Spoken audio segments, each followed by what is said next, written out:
所講，真正嘅強大唔係忘記而係接受困惑、焦慮、不安、遺憾，並且我哋喺呢個基礎上邊會揾到前行嘅力量。專注微小嘅行動，重新建立掌控嘅感覺。當內心因為失去而覺得空洞嘅時候，將我哋嘅注意力由無法改變嘅過去強行拉返去可以把握嘅而家，例如好好食飯，做好眼前每一件好細微嘅一件事，我哋能夠重新獲得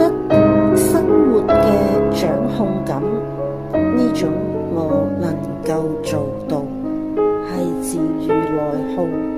嘅良藥。